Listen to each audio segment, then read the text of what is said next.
The city never sleeps. Bright lights, busy streets, people rushing to important places. Among them is Daniel Carter, a billionaire. He owns one of the biggest companies in the country. His life is full of success, money, power, luxury. He has everything most people dream of. But something feels empty. Every day Daniel drives past the same street corner. It's near his office building. There a homeless man sits with a small sign. His clothes are torn. His beard is overgrown. People pass by without looking. Daniel notices him. At first he ignores him, like everyone else. But something about this man stands out. He doesn't beg. He just sits, staring at the ground, lost in thought. One evening, the rain pours heavily. Daniel's car stops at a red light. He glances out the window. The homeless man is still there, soaking wet.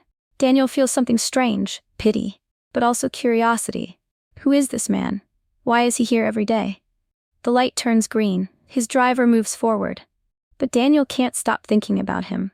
That night, he struggles to sleep. The image of the homeless man stays in his mind. The next morning, he makes a decision. He has to talk to him. The next morning, Daniel steps out of his office. His driver waits, but he waves him off. He walks toward the street corner. The homeless man is there, sitting on a piece of cardboard. His clothes are damp from the rain the night before. His face is tired. Daniel stands in front of him. The man looks up surprised. His eyes are sharp, intelligent. Daniel clears his throat. "What's your name?" The man hesitates, then speaks in a calm voice. "Michael." His voice isn't weak, it's steady, confident. Daniel kneels beside him. "How long have you been out here?" Michael sighs. "A long time."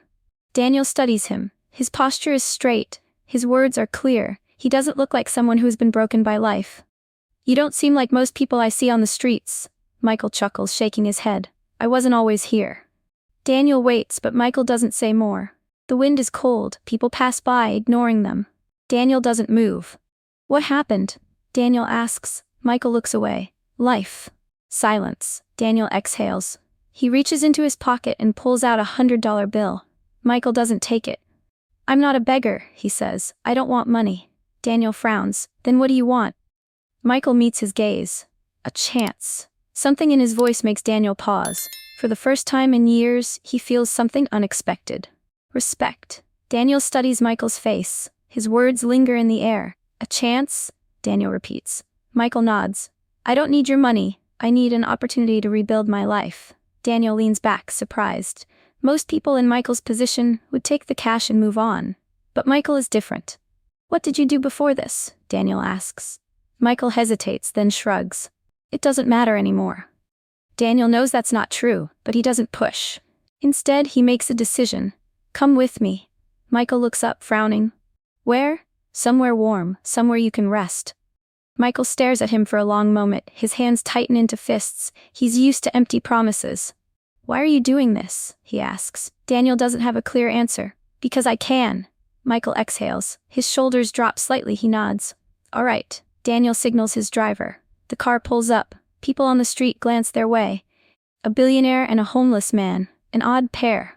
Michael hesitates before stepping inside. The seats are soft. The air smells clean. It feels surreal. For the first time in years, he's not sitting in the cold. Daniel watches him. "We'll get you cleaned up, fed, then we'll talk." Michael looks out the window. The city blurs past. "All right," he says quietly. For the first time in a long time, hope flickers in his eyes. The car moves through the city, heading toward Daniel's estate. Michael sits quietly, staring out the window. The world looks different from inside a luxury vehicle. Warmer, softer, almost unreal. Daniel watches him. He's seen people down on their luck before, but Michael is different. There's something about him, something sharp, hidden beneath the layers of struggle.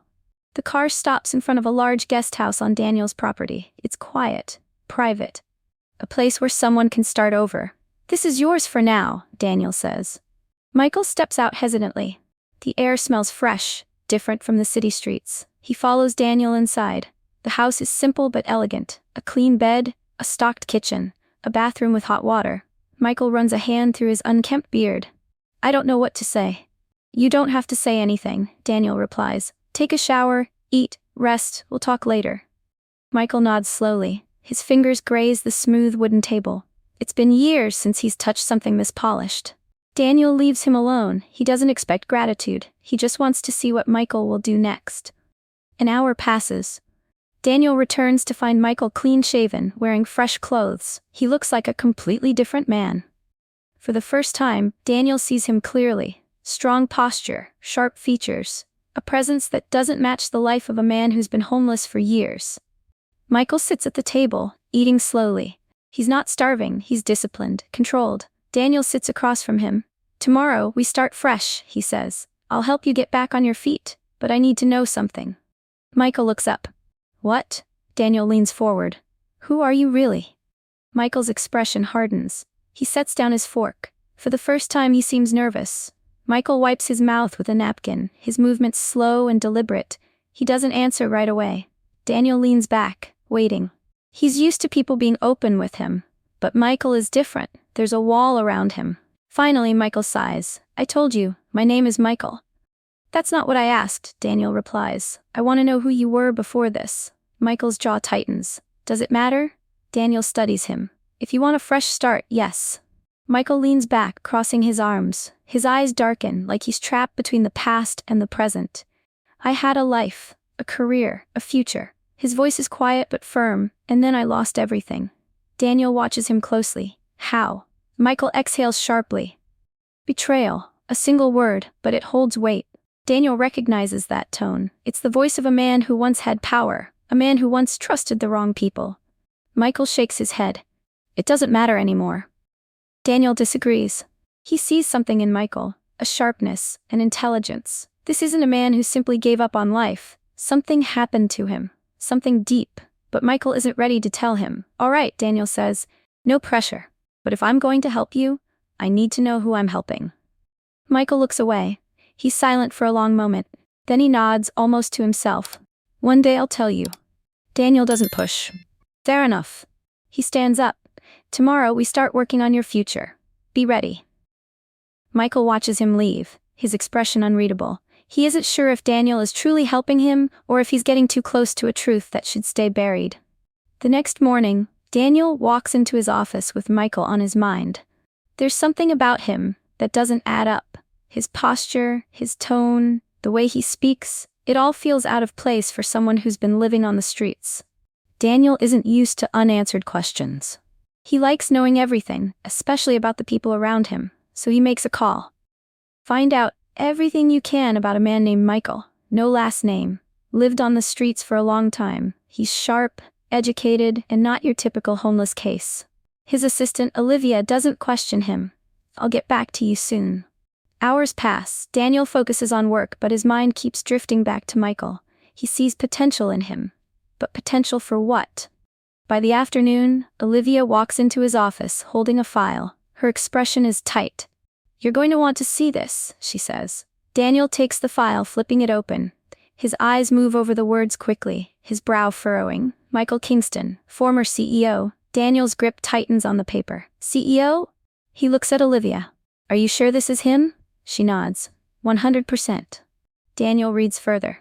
"Michael was a successful businessman 10 years ago, built a multi-million-dollar company from the ground up, a visionary, respected. Then, everything collapsed overnight, fraud allegations, court cases, bankruptcy. But something is off." Daniel scans the details. The fraud charges were never proven.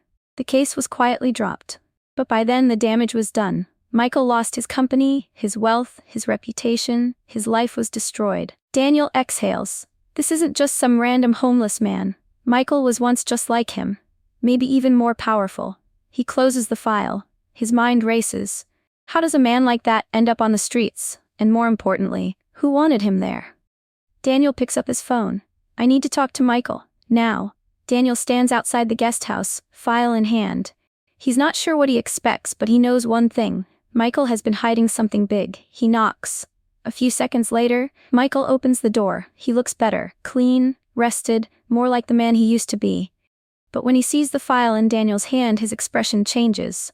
"Come in," Michael says, his voice tight. Daniel steps inside. The air is tense. He sets the file down on the table and slides it toward Michael. "Michael Kingston." Daniel watches him closely. Former CEO. A man who once had everything.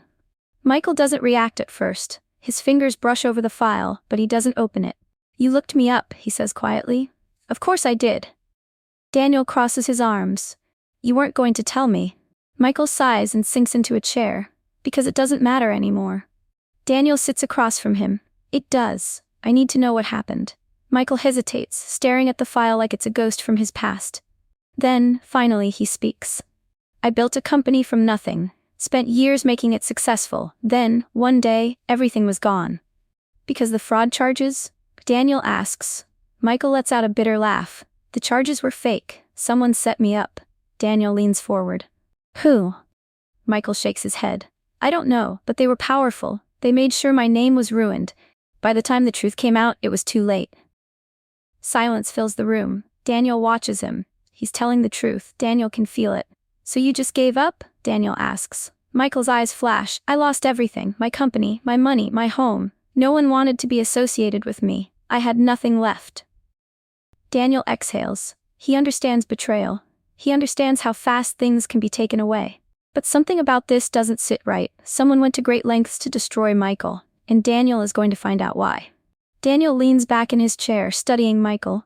He's seen men lose everything before. Some recover, some don't. But Michael?